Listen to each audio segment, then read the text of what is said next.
सुंदरपुर नाम का एक छोटा सा गांव था, जहां से थोड़ी दूरी पर एक सुनसान सड़क थी। उसके बारे में गांव वालों का कहना था कि जो भी उस रास्ते से गुजरता है, वहां उसे रात के समय एक आत्मा दिखाई देती है।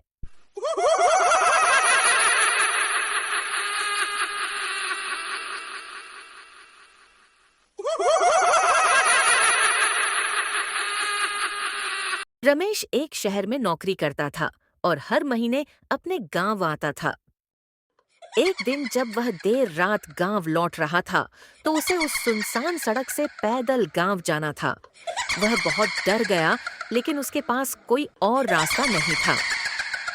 चांदनी रात थी, लेकिन सड़क पर सन्नाटा पसरा हुआ था। रमेश ने सोचा, ये सब गांव वालों के मनगढ़ंत किस्से हैं। भूत वूत कुछ नहीं होता। लेकिन जैसे जैसे वह सड़क पर आगे बढ़ता रहा, हवा की सरसराहट और अजीब सी आवाजें उसके कानों में गूंजने लगीं। थोड़ी दूरी पर रमेश को एक सफेद कपड़े में लिपटी महिला खड़ी दिखाई दी। वह महिला झुकी हुई थी और उसके बाल बिखरे हुए थे। रमेश ने डरते हुए उससे पूछा। आप यहाँ क्या कर रही है? महिला ने धीरे से अपना चेहरा उठाया। उसकी आंखें खून की तरह लाल थी और चेहरा विकृत था। रमेश के होश उड़ गए। वह वहां से भागने की कोशिश करने लगा, लेकिन उसके पैर जैसे जमीन में जम गए। महिला ने गहरी और डरावनी आवाज में कहा, तुम यहाँ क्यों आए हो? ये जगह मेरी है।